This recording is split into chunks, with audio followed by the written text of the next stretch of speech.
we go again. Yes, bitch! Magnet! Oh!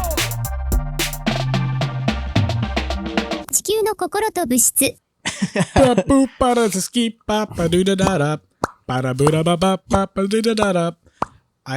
only did that just because you once said that no one can scat without doing a scooter booda bop. Yeah. I just did it, Well, bitch. the thing was that if you ask somebody to scat off the whatever of the rip, they always go like ba da ba ba. You know, they always do that. You thought about it, you see. But when you ask any random stranger, yo, can you scat for me real quick? They're gonna give you an automatic. Well, ba da ba ba. You know, I'm gonna be a professional scatter now. Yeah. Right? I've been practicing. Scooter bada booda ba ba ba ba da da da ba da da da da da ba ba da da da da. That's a dumbass way of living. Bro.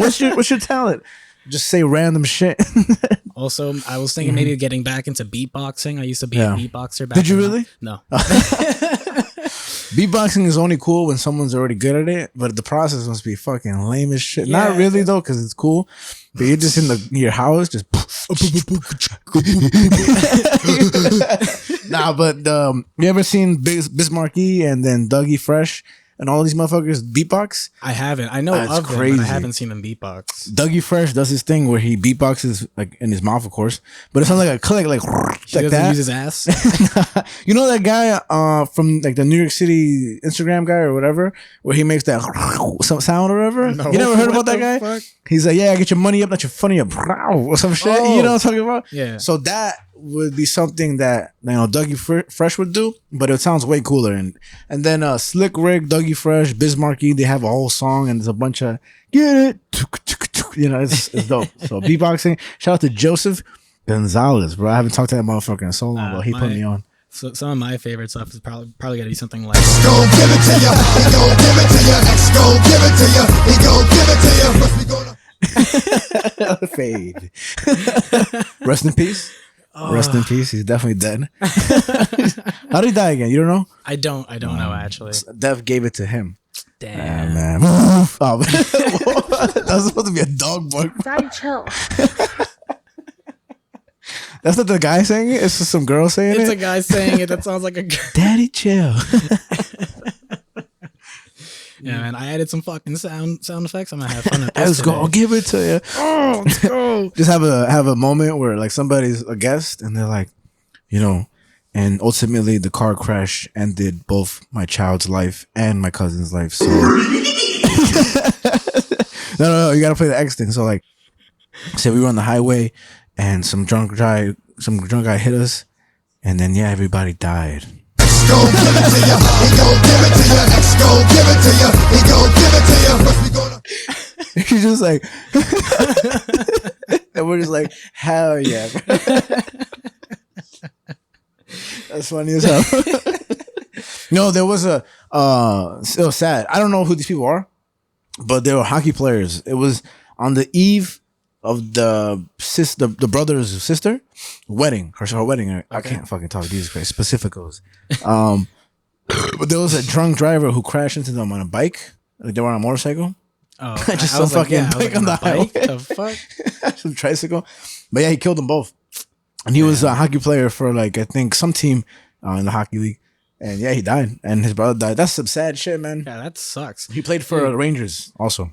You know, I found out, like, I forget how long ago, but I found out that like trucks have a really strong like sort of air vacuum when they're going on the highway at high So they could speeds. fucking suck you in? Yeah, man. I never knew that. What the fuck? Because I saw a video on Reddit where there was a guy that was like fixing his tire or something like on the side of the highway. Oh my God. And a truck just zoomed by and just sucked him up, and he just got eaten by the fucking wheels of the truck. Why is that a thing? That should not be a thing, right? But that's when they're going Physics, super dog, fast, yeah. right? That's when going super fast. Yeah, and like I found out maybe a month later that my cousin Chino, shout out to Chino, he was telling me about how a girl at his school, her dad passed away because he got sucked up by a fucking truck. That's not funny at all. It's just funny to think about. Just fixing my tire today. Later, I gotta go to 7-Eleven.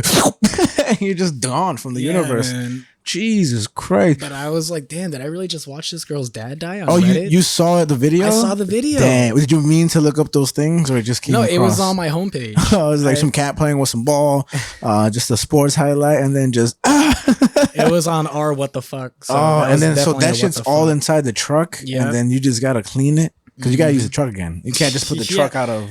Yeah, you're not gonna put that out of Coca-Cola's not gonna Still be gotta like make money. Coca-Cola's gonna be like, oh, it's a good truck. Just clean it up. And, And, you know, Coca-Cola is like, especially Taco Bell. Got to think outside the that's bun. what I'm saying, bro. Damn, I didn't know that. That just makes me scared. Imagine hitchhikers. Yeah, We just fucking- holy shit. You know, Jesus Christ. I don't know. I just know that the comedian Shane Gillis said that he was driving and then he looked into a car of an accident or something like that. I don't know what happened, but the guy was just completely decapitated. Like my just I don't God. even know what that. Oh, I think he was fixing his car on the side of the highway, but it was dark at night. That happens a lot apparently, and he was hit. And I think his head was just completely off. Holy shit. Yeah, and he was just jamming out to some rap music, or whatever. He just looks to the left. He's like, "Fuck." Fuck. You know, Yeah. we are on the A.M.C section. Yes, we are. Welcome to Earth, Mind, and Matter. By Earth, the Mind, way, and Matter. What do we do on Earth, Mind, and Matter? we talk about what's happening on the Earth. Inner Minds. And why it matters. This is Earth, Mind, Matter. I'm Frankie. I'm Javi. And we're back on the show. We're back. We're back. Yes, we are. I was gonna reference a movie that not the one that we're gonna be talking about today, Yeah. but I just saw In a Violent Nature. In a Violent Nature. I never heard about it. It's a horror movie that follows the perspective of the killer. Isn't that? I thought that was Long Legs. No, Long Legs is with Nicolas Cage. Okay. Did he do a good job? You know, I thought it was okay. I thought Okay. it was fine. I was gonna go watch it. Okay, without spoiling it, what would you say your spiel is? You can do a little like spoiling of it, but what do you think? Because I want to watch it, but my thought was that horror movies that are great come across very few, like not too often. You know, Few and far in between. there we go. And so when I heard about it, I heard the hype about it, and I was like, is it actually going to be really well, or is it just going to be like this shocking story that like is the hype of the summer? Right, You know? right. So what would you say about it? I would say at the end of the day, I do feel like it is more hype than not, personally to me, just because like, you know, I would have to give kudos to the movie that it's very unsettling. It is definitely like a very unsettling vibe throughout the whole time. Like the whole time you're just kind of like, yo, this is like Gross. Like, yeah, this just makes you feel weird. Okay. Like, so it does a good job at that, but it's just in terms of like the plot and like the pacing of it all, like at a certain point, it felt a little rushed, like more near so the end of the movie. Yeah. And, you know, sometimes it's a good thing when like sort of the character of a movie isn't in the movie for too much. Like if you say something like Beetlejuice, Yeah. The new one or the old one? both of them. Oh, Tim Burton type of shit. That's Tim Burton, right? Okay. Yeah, because like real quick, Tim Burton said that Michael Keaton has the same amount of screen time in the second Beetlejuice as in the first one. That's crazy. Which is what 16, 17 And you're right. He's minutes, not in the something like movie. that. That's a good movie, by the way. Yeah. Beetlejuice is actually a good movie that Yeah. holds up to this day. You know? And so I bet you the new one starts with him in the waiting lobby at the end. You know how he's in there? yeah, Like, I'm so curious to see how that's gonna do. yeah. But so sometimes it's a good thing when like a person isn't in the movie for too much, and Nicolas Cage is not in the movie for very much of it. Okay. And I feel like when he is in it, it's not as effective as like other movies that do that. Okay. And I think for me, it's like while Nicolas Cage is a good actor, a lot of the times, especially in a role like this, it just kind of feels like Nick Cage being Nick Cage. Yeah. And it's just kind of like he's just doing him. Yeah, it's kind of ridiculous, no? That guy? I just know I remember reading Weird One, like Seth Rogen's book, and he pitched the movie. The Jamaican Yeah, vampire thing. isn't that Yeah. crazy? For the, like, you know, real quick, he pitched the movie to Seth Rogen saying that he wanted to play a Jamaican vampire, and they all kind of laughed at him, and he just walked away. And then they seen him in the restaurant, and like after a while, they thought they hurt his feelings, Nicolas Cage's, and then they went up to him, and he called him over, and Seth Rogen was like, "What's up?" And then he's like, "Did you think about it, the Jamaican vampire?" They were like, "Yeah, nah." I don't know. That's a crazy fucking concept to play a Jamaican vampire. I mean, he still ended up playing a vampire in Renfield. I hated the ads for that movie, man. Yeah, I thought that movie was gonna be terrible. And I think it was. It was, right? Yeah. Yeah. And that was a theater movie. Yeah. That was in Yeah. like an Amazon Prime. Jesus Christ, in man. theaters and everything. I think he just really likes vampires. He's definitely got a thing for vampires. X, go give it. Damn, I should add a vampire thing here. That's the next one I'm adding. That's just gonna have like 100 sounds by the end of this year. But in a violent nature, it was okay because like you know, it was just very strange to me because it's kind of a short movie, and it should not have been any longer than what it was. Is it a horror? It's a horror movie. Okay. So it's a slasher film where it's like following the perspective of the slasher. Okay. And it kind of looks like, a lot of the times it kind of looks like a GTA video game where it's like The hand in front and everything. not even like, it's not like first person, but it's like the camera's like behind. So it's like you're kind of just like third person, like watching him. First person would have been cooler, right? To have the hand just. Did you ever see what was it called? Like Hardcore Henry? No. It was a first person action movie. Oh no, that sounds cool. It was pretty cool. It's hard to execute because I feel like first person is pretty wonky. Like realistic first person is not as cool as it seems. Yeah. Because the camera's not steady at all. And if it is, it's not first person. It's more like movie. Right. I don't know. It's weird. But that movie, Hardcore Henry, was pretty cool. It had some pretty like unique things to it that they tried to do. Okay. It also had Charlton Copley in it. No idea. He's so good. He's so funny, man. Yeah. But yeah, that was a pretty good movie. Oh, Charlton Copley, he's the dude in District 9. If you ever saw The main that. character? Yes. I did. That movie's one of the most unsettling movies I've seen. Only because I saw it when I was younger. So when I seen everything, I was like, what the fuck is this supposed to be? But that was a short film. What is this supposed to mean? What are these robots doing? No, but that was a short film initially. Yeah, and they turned it into but yeah, it's just unsettling. I don't know. Not in a bad way at all. Like No, that's yeah, like good unsettling that it in a good way. Yeah. Yeah, it's something about it that always gave me the creeps, and it's just so unique and weird. I'm a robot. No, but that's not robots, right? It's like creatures. Aliens, dog. I don't know why they robots. Aliens. I just remember a scene where like the robot's in the house doing dishes or some shit. Like Alien. that. Oh, you know what I mean? Same shit. Fucking Jetsons over here. The aliens doing dishes in the some shit like that. You know what I mean? Like they're living like people. Because they're like living in like a refuge and stuff. Because like That the whole movie's movie weird. is like an allegory for like refuge. Yeah. And shit like that. I guess that's why it was unsettling. You're like, this cuts too close to home. How do I teach these aliens? I also saw the new Alien movie in IMAX. How was that? Oh, it was so good. Really dude. good? It was so Bro, I have good. not watched any new movies except Deadpool, of course. Yes, yeah. Which is fucking awesome. I'm sure everybody knows that already. Yeah. I haven't heard one person be like, that movie's all right, you know? I have. I'm surprised, Yeah, man. it was so funny. It was after I also saw Cuckoo and A Quiet Place. I did a double was that? feature for both of them. They were Quiet Place was amazing. I thought it I'm was so surprised good. they franchised that so long. You know, I mean, Yeah. it It works. also, it works because at the same time, it's like, it's like sort of a zombie, like post-apocalyptic universe. You can do a lot with that. It's a prequel too, right? The It's a new one? prequel. Okay. Yeah, it's day one, dog. So it was really good. Shit. Lupita Nyong'o killed it. Joseph Quinn was really good. There was a cat in it. The cat MVP.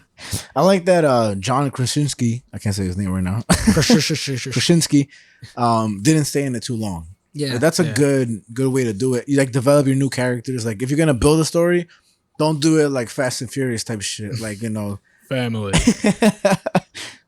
because it's quiet. No, but but just really develop shit and everything. God, man, I fucking love video games. I think video games are so dope. And like I know you're busy a lot, and I fucking work it all the time. So we're both busy. But you need to have time to play video games. I've been playing a lot of Elden Ring again this week. I still haven't beaten it. That's what I mean though, because it's a story that takes forever. Like if you were to say, hey, can you beat Red Dead Redemption this week, the second one? You'd be like, yo, what? Yo, shut the... Are you fucking kidding? Yo. And I have to eat in between and sleep? 2 hours later. It's so difficult because you have to come across not only the story, because if it's just plot, if it's solely plot, of course, you can defeat that shit. But if you want to get the skins and you want to do this and you want to like enjoy everything Get to the full your way, experience. yeah, man, like it's just so cool. So that's why I bought Mario RPG. That's why I mentioned it earlier, because I want to play that to fucking, indulge and actually. Right. And you can't fuck around with RPG games. Like you need to have actual skill and like not skill, but like I got a load of this guy. you need to put in your own taste, the Right, way you right. play stuff, and you're like, maybe he needs more defense or whatever. So yeah, I don't know. but you know what you do know about this movie Breaking. Oh yeah, right? bro. All right, Right? so then no, but we haven't fucking shot a bit, so I feel like just ranting. I've been chatting since I got here, bro. And these specificals is not helping. But you're right. We are talking about a movie today. We're on the A.M.C section where we're talking about albums, movies, and comics. Today we're talking about a movie, which I will say is a little just normal, right? Like I wouldn't say this is like a movie that's like iconic or Like has blown up. groundbreaking or Exactly. anything. But it is a movie called Breaking, right? Even though it's not groundbreaking, it is called Breaking. It's because it's just breaking. Yeah. And It's just okay, breaking news. so if you've never watched Dog Day Afternoon, for those listening, it's similar to Dog Day Afternoon, right? And even the only reason I watched it and wanted to watch it, because I picked this movie without having seen it, was because in the trailers they were saying that like it's a modern day Dog Day Afternoon, and that the guy, the main actor, John Boyega. there we go, he killed it. That's literally what the trailer was saying, and then the trailer was really good. John Boyega is phenomenal. Yeah, in breaking. exactly.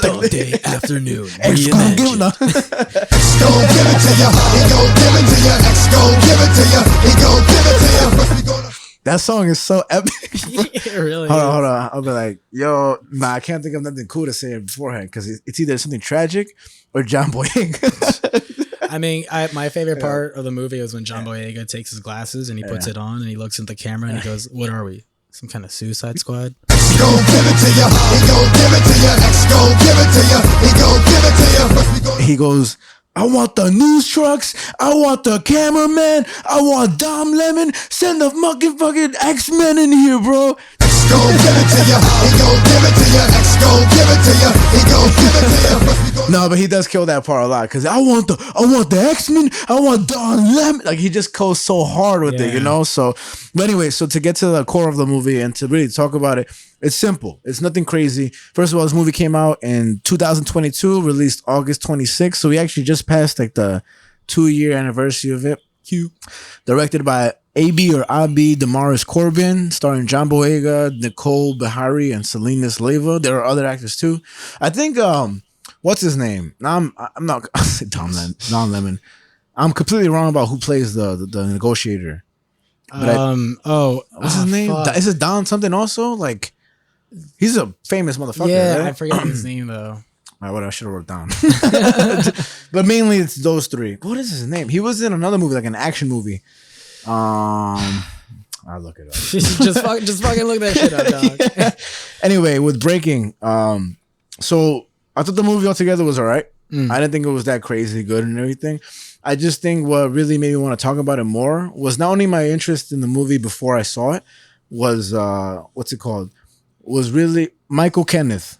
That's who it is. I thought it was somebody way different. It was really more a story behind it, you know, Right. because I mean, the fact that it's a real story exactly and everything. So I told Javi before this to watch Dog Day Afternoon because you've never seen it before also. So we will be talking about both.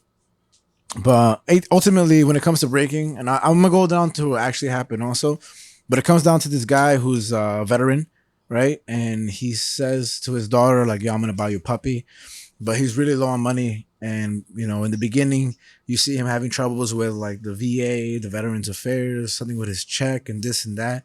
And the next day, after getting off the phone with his daughter, he wakes up and he goes to rob a bank, and he slips the lady a paper that says, "I have a bomb." And the story kind of branches off from there, right?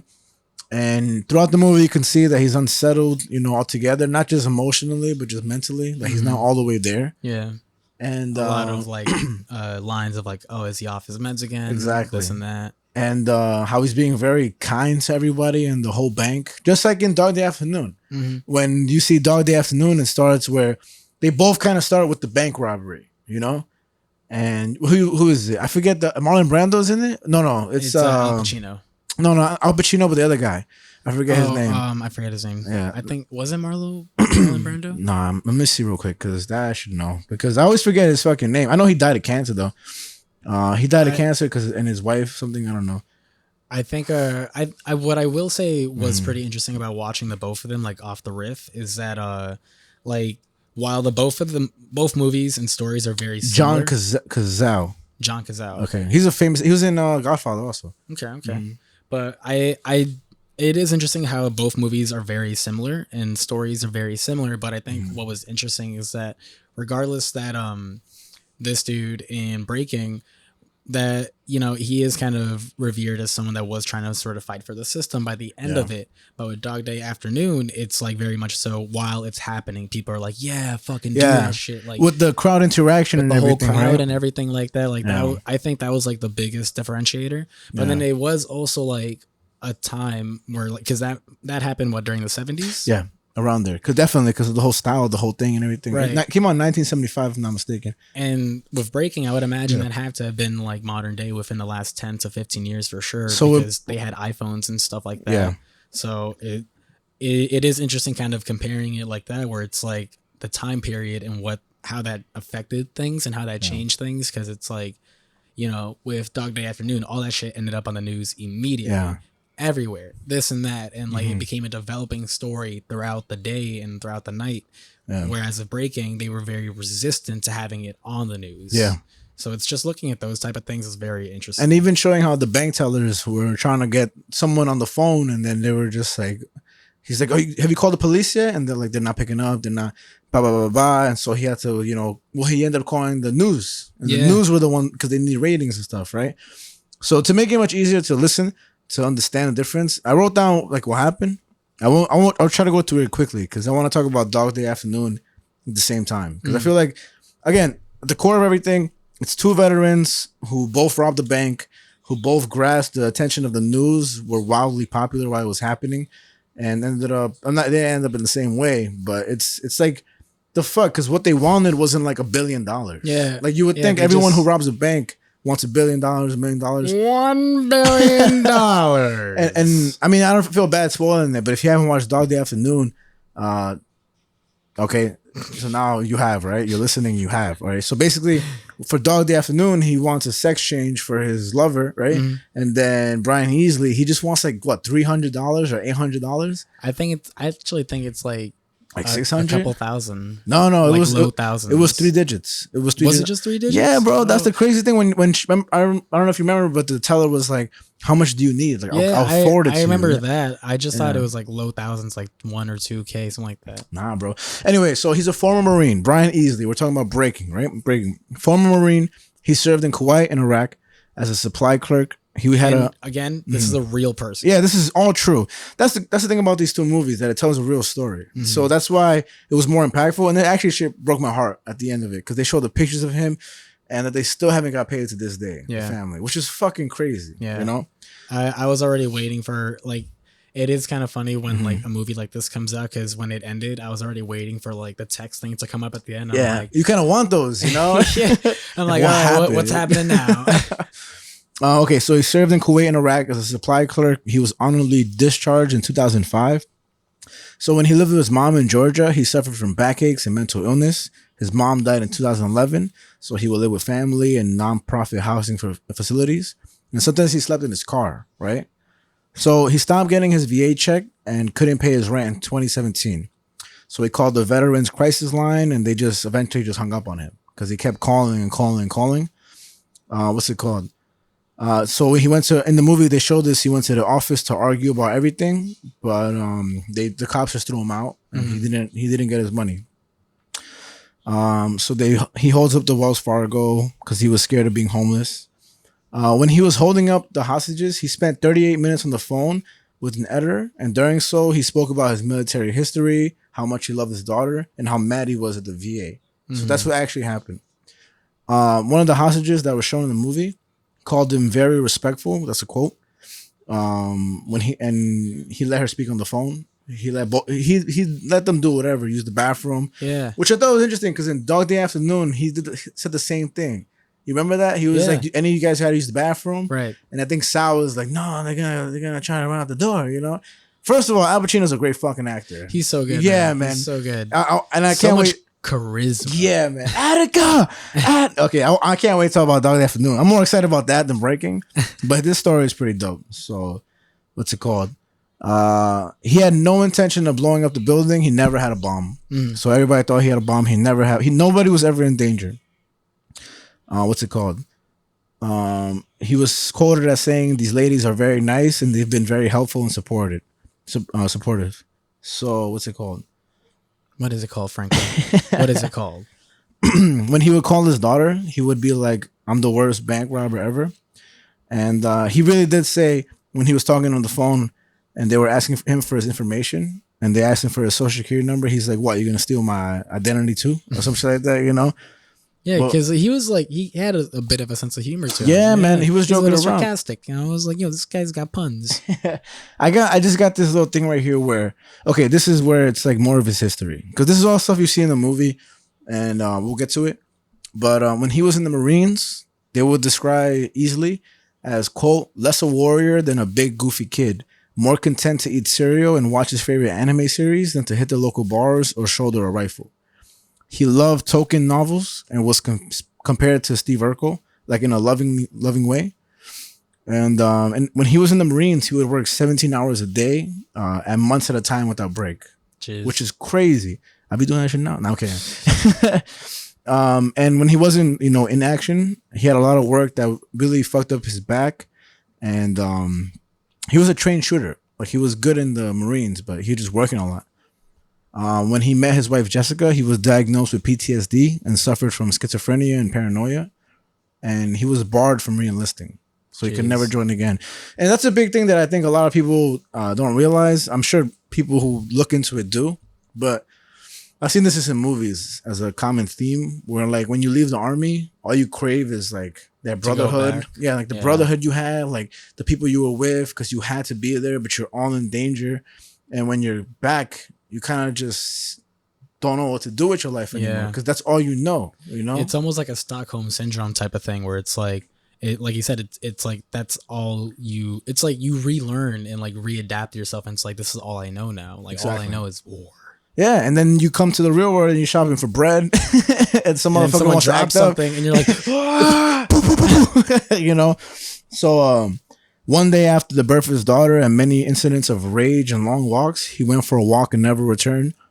He checked himself into a mental hospital, a VA mental hospital. And for those who don't know, VA is Veterans Affairs. He ended up staying with his brother for a little. He met his daughter, Jayla, when she was 3. So he never met her until she was 3.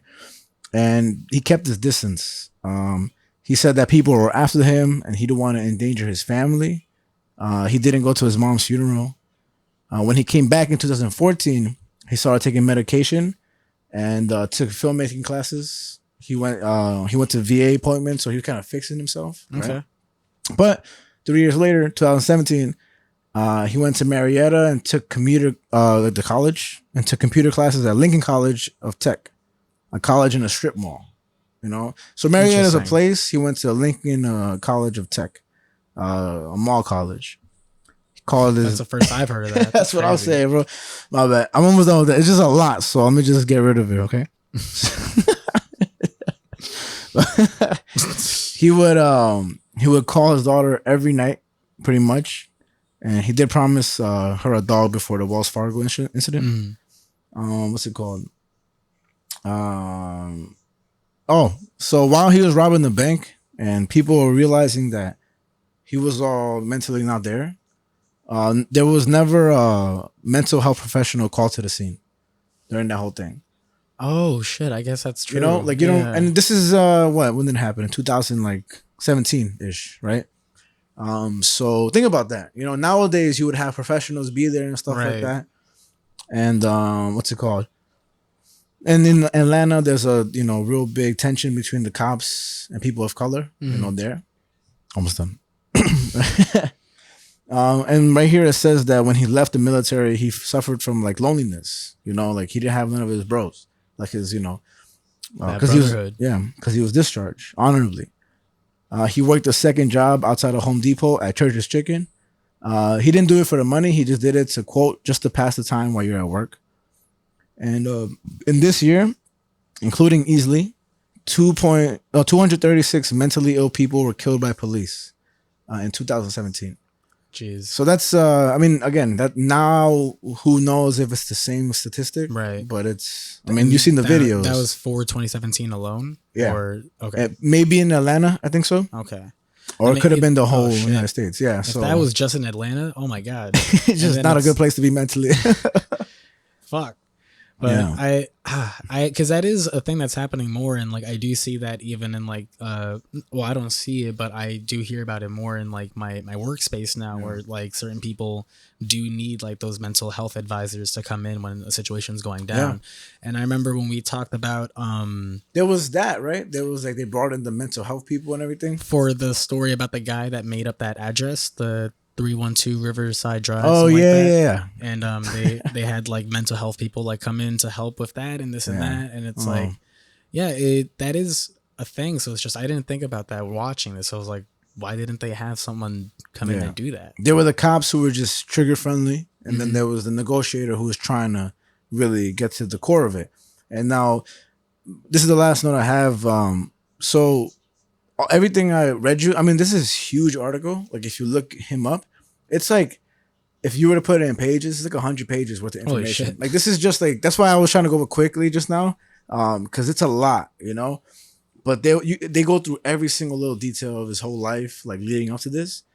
And ultimately, like one of the things I got to just end the notes off is that they didn't release this. Like they had to go get this information because the police didn't want this to come out. Oh. You know, so this is all stuff that like got, you know, put out. Journalism. Exactly. And what was I gonna say? Oh, so you know, the spoilers, but in the movie at the end he gets shot. Right? There was never any command for him to get shot. Like nobody ever said like, okay, like what's the word for it? Fire. No, like take the shot or some shit like that. You know, like you're open to like if he's putting someone in danger.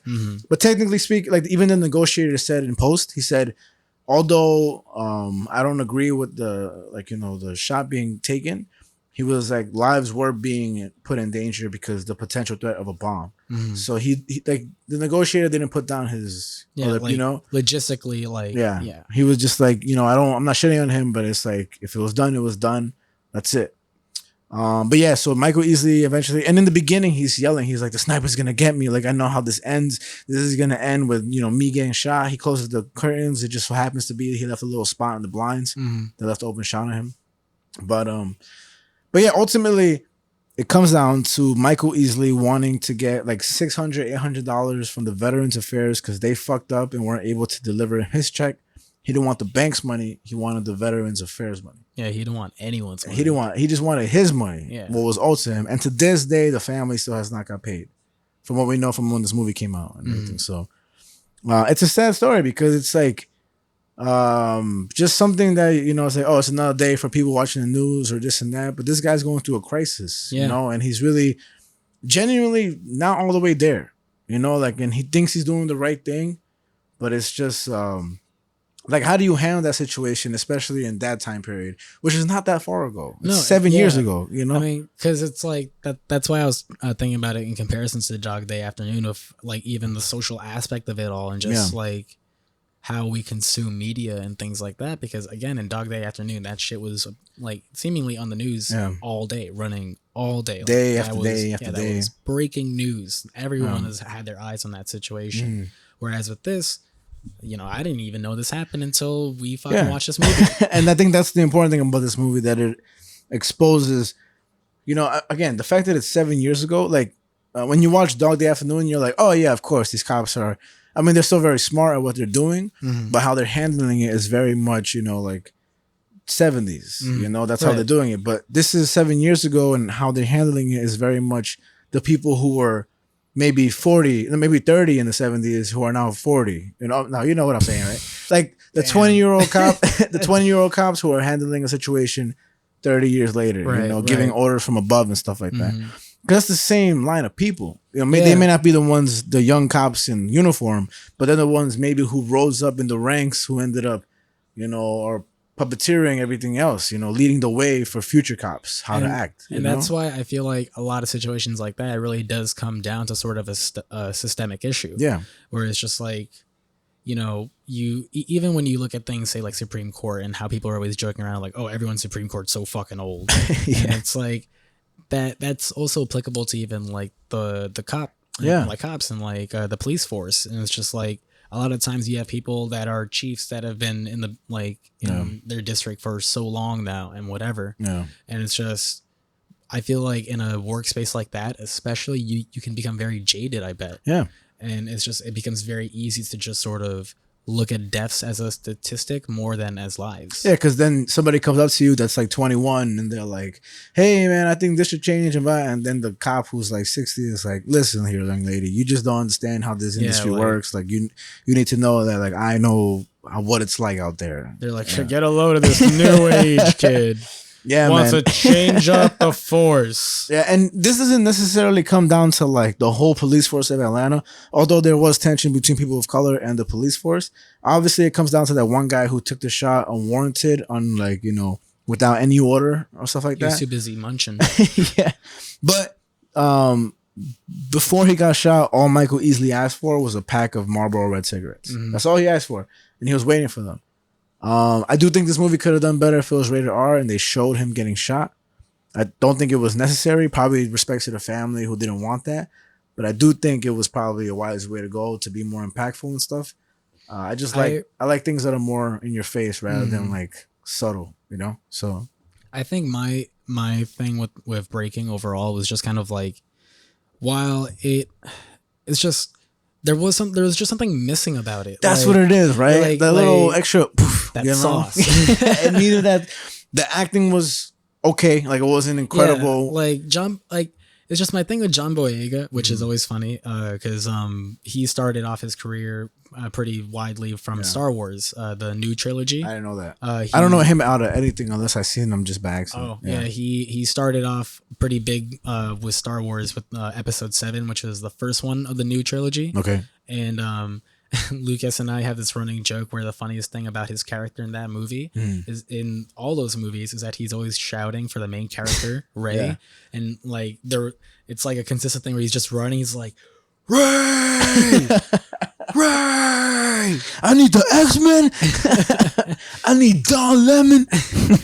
And it's just, he's a good actor. Yeah. It's just, I think maybe for something like this where it's like really hard and like to like I don't know. I just think he's a very emotional actor. I think that's what it is. It's because you needed you needed to play that character. I don't want to say deranged, not to be disrespectful, but just out of it. He didn't look out of it. Like he looked like he was acting. Like you could tell he was acting. Like that riz.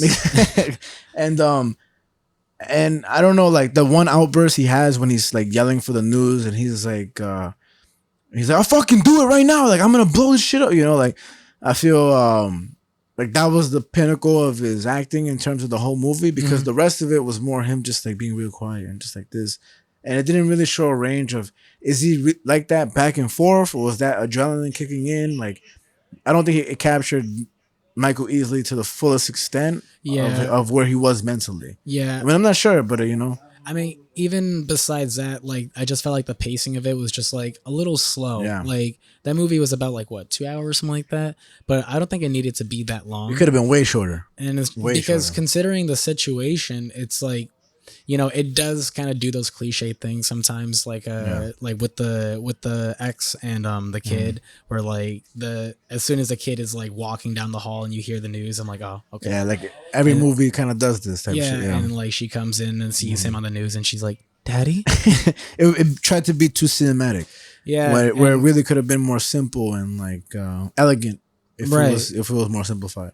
And it's just stuff like that felt pretty cliche and just like a little structured, where it's like, I get what you're trying to do. You're trying to fill in a runtime and whatever. You're trying to make a movie, but it's trying also, to make money. Yeah, you're trying to make that shmoney. Yeah. But it's like, for a movie that should be more impactful, it just was missing something. And you can't get mad at it because it's a story that's real. So I think what it does ultimately is exposes the truth of it, which is, done its job. But I think when you watch Breaking, you're watching a movie. And when you watch Dog Day Afternoon, you're watching a film. Like you're watching, like you're lost in the world of Dog Day Afternoon. Like Dog Day Afternoon. Wow, like man. If you didn't tell me that happened in real life, I would never have guessed. You would just have fallen in love with the character, and you almost end up rooting for him. And I mean, for those who haven't watched Dog Day Afternoon, you're missing out. That's a fucking. I mean, did you like the movie? Yeah, I'm happy you liked it, man. I saw it after watching Breaking. I saw Breaking first, then Dog Day Afternoon, and I was like, "Yo, Dog Day Afternoon, so fucking good." I remember when I watched it, I was working at the dog cafe still, and I just had it on the computer. Wow, what a Dog Day Afternoon! Oh man. That scared the shit out of me. I thought some shit was about to fall. I didn't even correlate those two things together. That's probably one of the subliminally or like whatever in the back of my head. That's probably why I watched it. But I watched it on the computer and I was like, damn, this shit is good. And that's where the famous Attica scene comes. Attica, but I mean, Sal, like the way Al Pacino talks is so fucking of its time. And if you were to do that today, you'd be the worst actor in the world, Unless you were doing like a period piece. And, like, trying to like be in that time period. But one of the biggest twists of the whole film that's so subtle is that Al Pacino is like, I'll blow everybody's head off right here or some shit like that. And then Sal later on in the movie goes to Al Pacino and he's like, hey, what's his name in the movie? I forget. Let's just say Al Pacino. He's like, Al. He's like, were you serious about like blowing up like the heads and stuff? He's like, cause like if you're serious, like I'll do it. Yeah. And I'm like, holy shit. Yeah. Like he's not the crazy one. Fucking Sal is the crazy one. And I mean, Jesus Christ, bro. Every little thing about even the ladies in the bank, just everybody working together and the little like moments where they would answer the phone and be like that fucking weirdo like crazy you want to fucking just kill her. And then they're like, whoa. I mean, every little detail about that movie is so interesting because it all works well. Who directed that movie? I don't even fucking know, bro. I tell you, I didn't look it up because I feel it just stands alone with its own self because it's such a great film. And I didn't want the focus is breaking, but I also wanted to play around with, who directed this fucking movie? Yeah, no, I mean, even to compare them again, it's just like even with how they end, even though Al Pacino doesn't die, Sidney Lumet. Okay, that's who directed Dog Day Afternoon. Even though like Al Pacino doesn't die, like he still made an impact, and that is like the biggest thing for sure. Yeah, and it's just that's the biggest comparison where it's like even if you compare these as movies, like even though they're kind of both the same tale at the end of the day in the grand scheme of things, but it's like like we said, Breaking was missing that sauce, the chutzpah, the chutzpah. But with Dog Day Afternoon, it was just so cinematically pleasing and like it's not even a pretty movie or anything like that. Like it's a very basic, like bare bones looking movie. I'm sure it had a super low budget. Yeah. And it's just like it had a $3.5 million budget. And the box office was 50 to 60 million. Jesus Christ, bro. They made that shmoney. Hell yeah. It's only 1 hour, 25 minutes. Yeah, so it's a short movie. Yeah. And that's why I said that Breaking was a little too long, where it's like they tell the same tale, but like Dog Day Afternoon was so much more impactful. Yeah. Because they did more. That's crazy. No, I'm kidding. Whoa. Go give it to you. He go give it to you. X go give it to you. He go give it to you. First we gonna. That's perfect. You know what's crazy? This is crazy.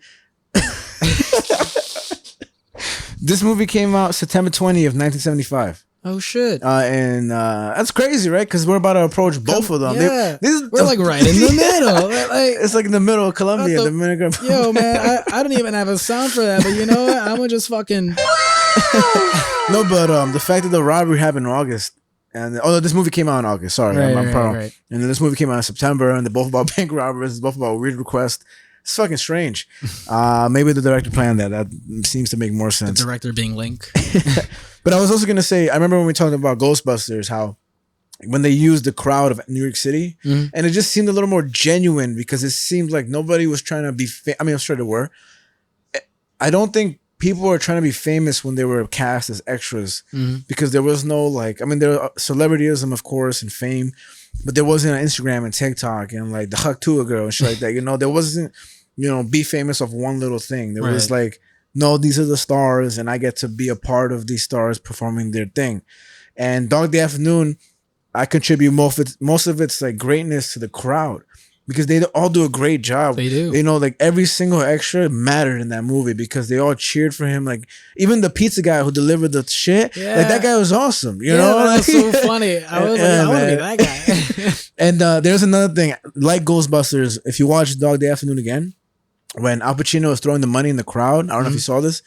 There's one guy, basically the money reaches the crowd, but Al Pacino's way too far for the money to reach the crowd. I did notice that. So did you notice the guy throwing the money in the crowd? Yeah. Like he pops up, he goes, and he goes back down. I saw it. And it's little things like that, like you're not even mad at that. Like you're just like Yeah. that's just how movies had to be done. Right. Yeah. Even though they could have probably thought of something, some guy would just like they could use a wind fan or something. exactly. But, But they chose to be like, fuck it. I'll just throw money in the crowd. But that also speaks to the budget of the movie. Exactly. Again. And it's just like they worked with what they had. Yeah. And it's just And you gotta feed all those motherfuckers at least some way. You know? fucking 15-minute pizza break. Fucking do the school lunch pizza. What? Just a little fucking thin slice. What was where was that movie in? I forget. It was in Brooklyn. It's in Brooklyn, right? Yeah, it's in so Brooklyn. they probably did have pizza for real. Like that's the cool thing about it. I think again, I brought a break in to speak about it in its entirety, but that was pretty much it. But I just want to vent about Dog Day Afternoon also, because Dog Day Afternoon, it's just one of those movies where it's like you appreciate it so much, and I don't know how you're gonna feel about it in post. You know, whether you would have loved it or not. But Al Pacino really is he's the man, bro. He's the fucking man. Because I haven't seen too many of his movies from like when he was younger. Like I seen like Scarface and whatnot. I've never seen Scarface. That guy died from Scarface recently. One of the coke dealers or some shit. I don't know. He was a comedian also. But I like Al Pacino from what I have known about, just like from what people say all the time, is that he is like one of the best actors ever.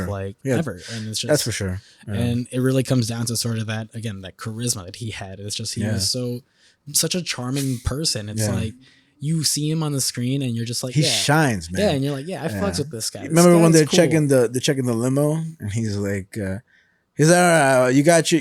Well, first of all, the detective was great too. Like he's great for what he's doing. He's like, calm down. Put your fucking guns down. Look at my jacket. Look, I got no guns on me. You see this guy? He wants to shoot me so bad he could taste it. You know, like just, I mean, and think about how much of it must have been ad lib. If not, I'm not sure. I don't know how strict he is to the script and everything. But when the limo, but it does feel loose. Yes, it feels like just let Al Pacino fucking be. When he's like, when they give him the limo, and he's like, I want that guy in the car to drive me, you know. And then he's like, oh shit, man. Well, you know, I don't know. And he's like, well, you think I'm fucking stupid? You're a fucking cop. You're fucking give me this guy. And then you know, like. Man, he's so fucking good. Yeah. And it's and it just, I don't know if there's a scene of the helicopter with the guy coming out filming, and it's an old style camera. It's just little things like that capture time period where I think you also just get a little lucky with you don't know what this film's gonna look like in 2024, and it still looks fucking better than half these shit movies that come out today. You know, I mean, it's funny that you say that, because when I remember I rented it on YouTube and then I played it and it was like 480p and I was like.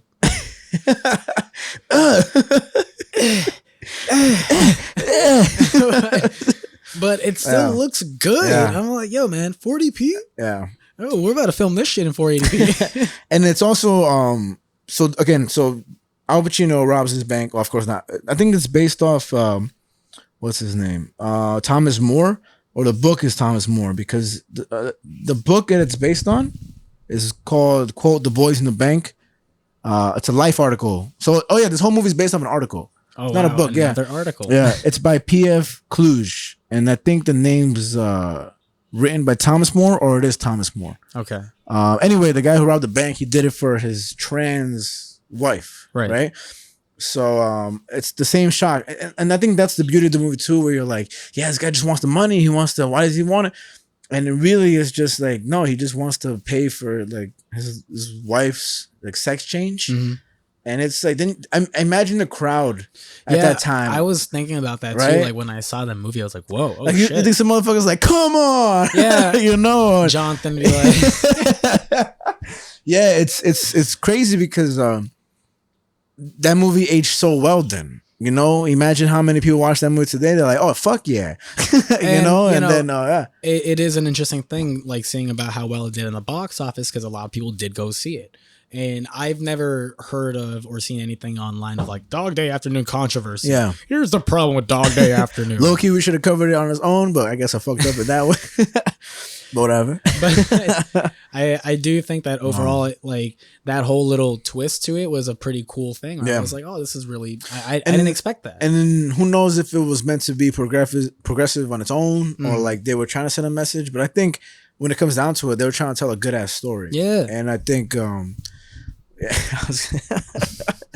we got our own trans special guest, Lucas, right here, actually, who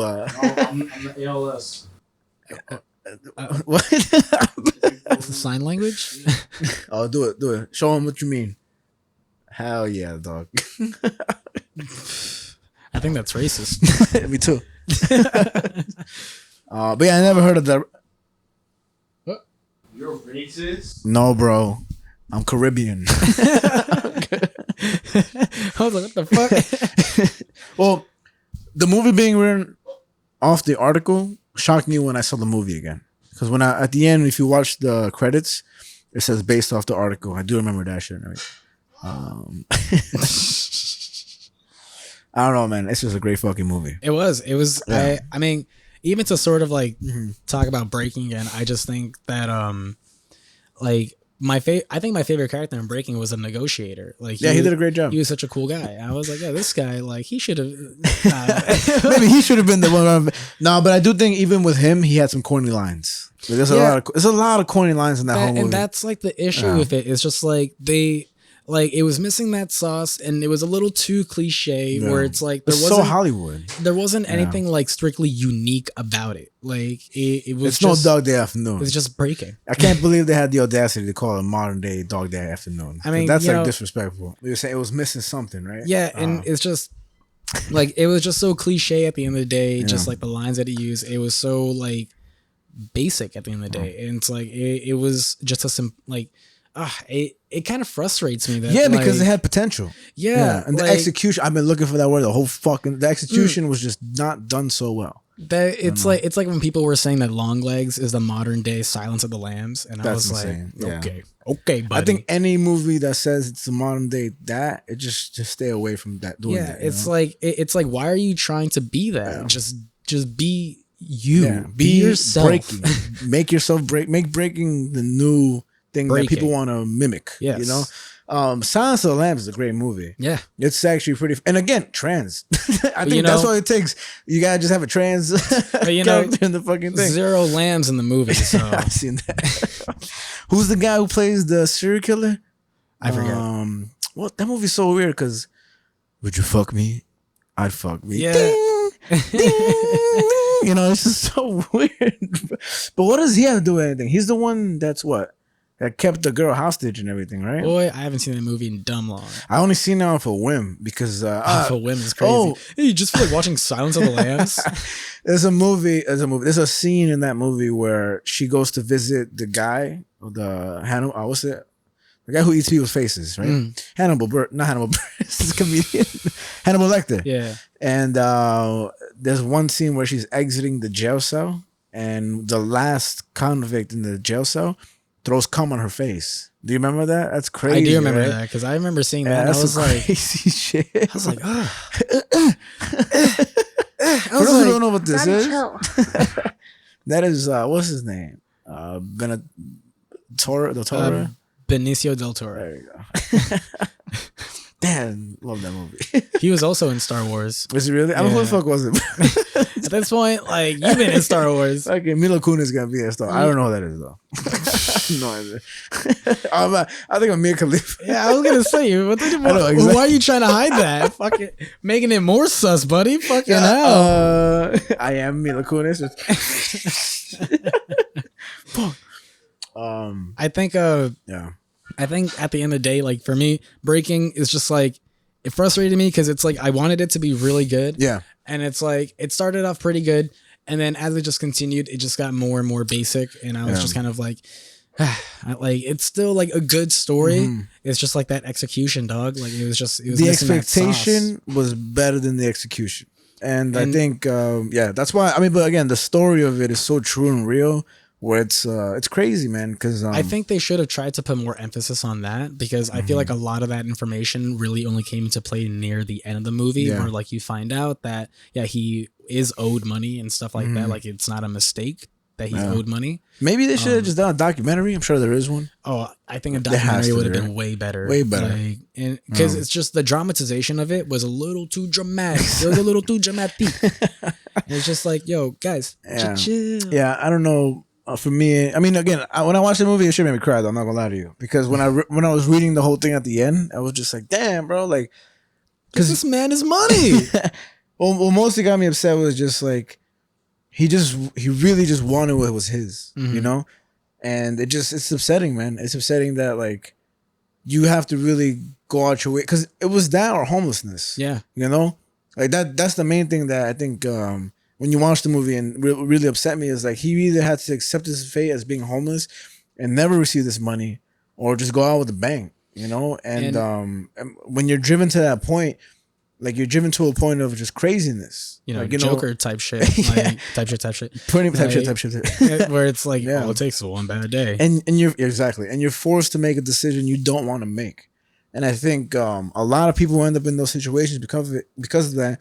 Even though that's very vague, it's a very real thing. It you is. know? And I think, because when the movie was starting off and you're seeing him like going through tough shit, he's low on money. He might get evicted out of that motel he's staying at. And he was really staying in those 7 motels. They were like $25 a day motels and everything. Damn.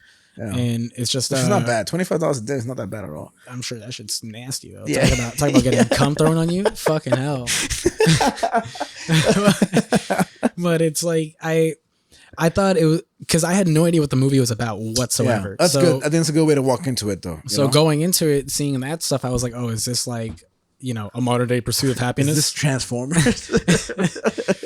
Oh, well, yeah. Autobots, we need to rob a bank.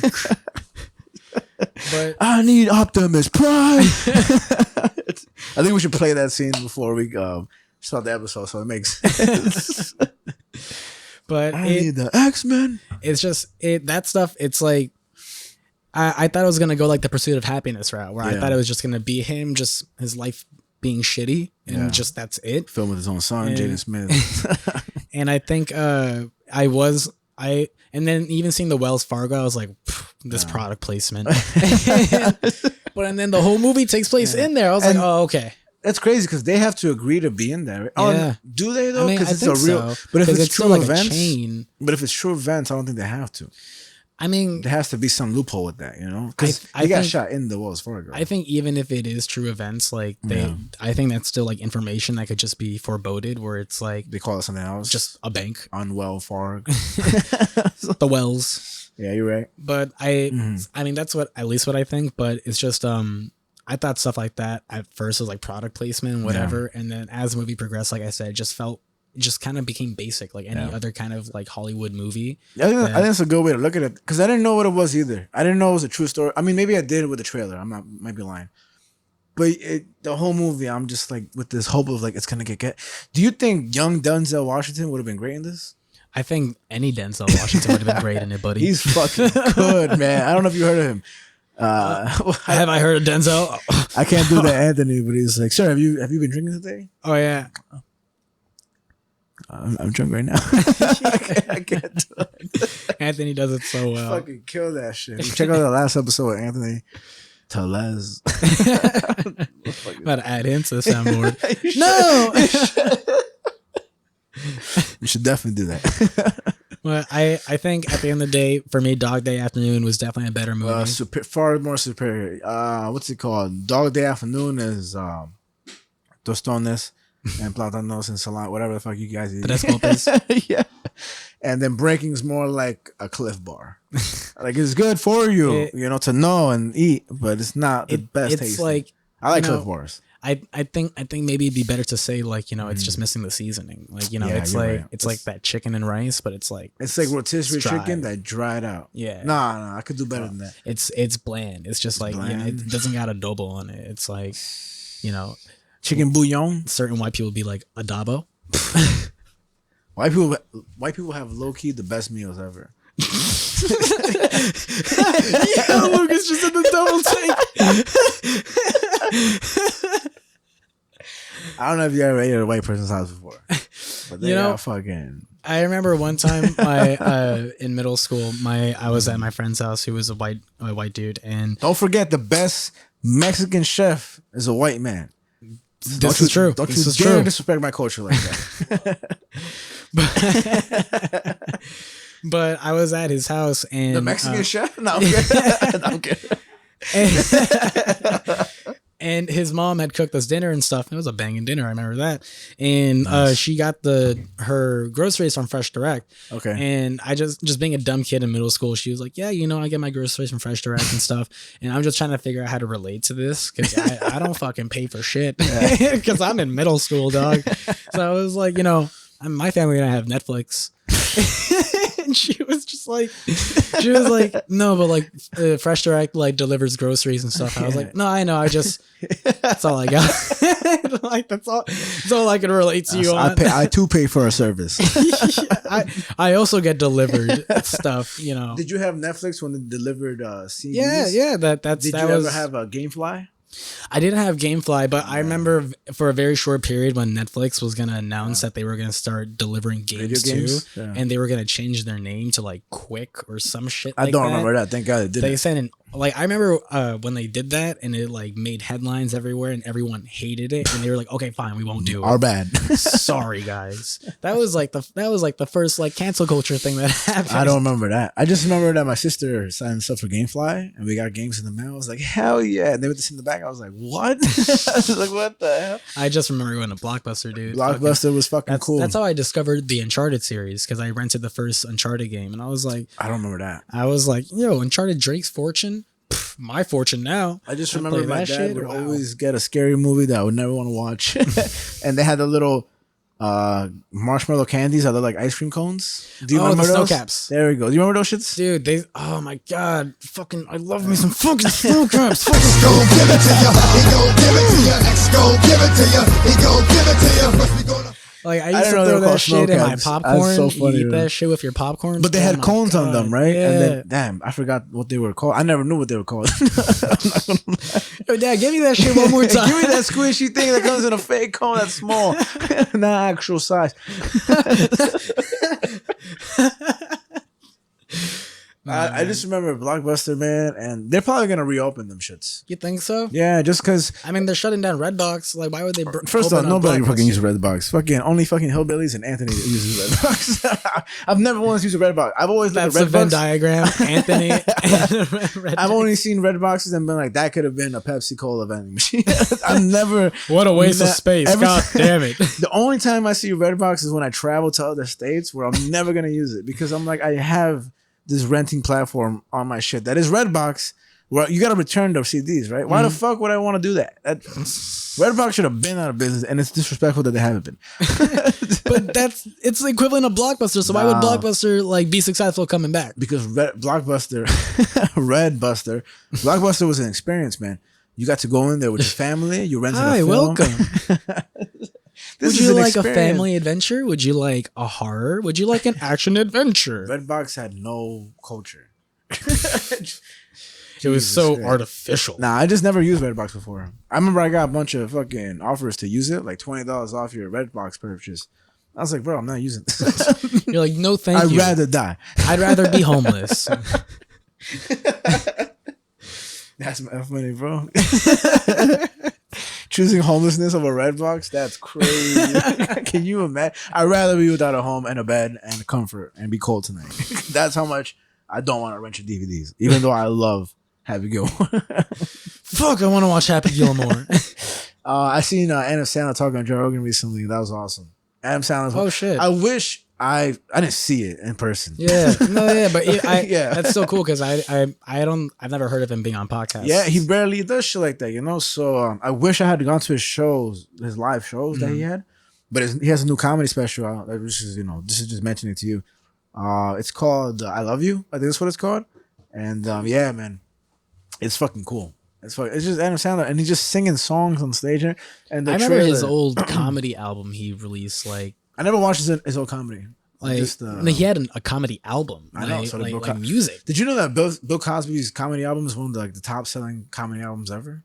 Jesus. Like, let me look it up. I may be wrong, but I know it's for sure like top 10 or top 5. Talk about scatting. It all comes full circle, baby. Top comedy albums of all time. Let's see. My favorite scatter. No, I'm not gonna say it. Say it. Holly Weinstein. I was gonna say fucking R. Kelly. Okay, let's see. Okay, let's see real quick. Here we go. This is how we end the episode. It had nothing to do with bank robberies. robbing our hearts. So Oh wow, Jeff Foxworthy. You know who that is? I know who that is. I know of him. I just can't picture the face. He's right like, now. you know, you're a redneck when you buy tobacco and you mix it with your eggs. You know, this guy right here. You don't remember? Yes. The blue collar comedy. Yeah, and everything? yeah. Oh, I didn't know it was him. I'm pretty sure Bill Cosby has some of the top though. Well, you know who has got the top though? No. X gon' give it to ya. He gon' give it to ya. X gon' give it to ya. He gon' give it to ya. First we gonna. Wow, look at this actually. Hold on. Yeah, I'm over here just jamming out. You're like, Like, look, wow, the internet has a lot of information.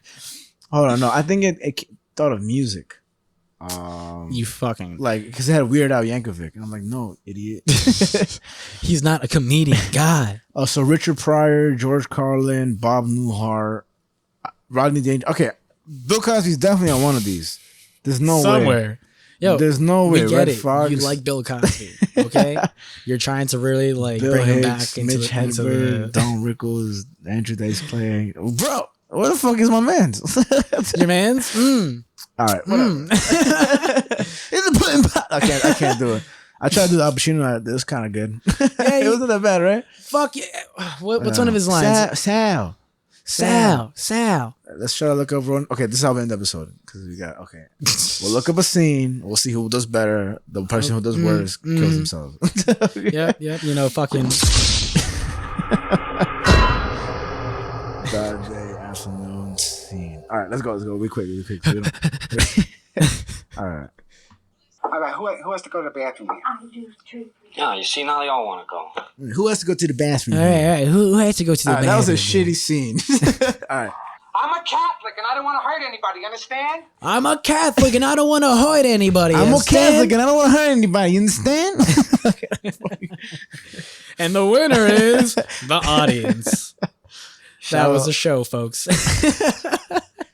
Earth Mind Matter on TikTok, Earth Mind Matter on Instagram, Earth Mind and Matter. No, oh no, it's just search us up. Earth Mind Matter. just we got if you're here ready, you'll find a way to find this. We got a link tree. Yeah, all the links we are have a there. link tree. Just So look us up. it's all there. It's all there, All right, folks. we'll get the fuck out of here. So, Just stop listening. Stop staring at me.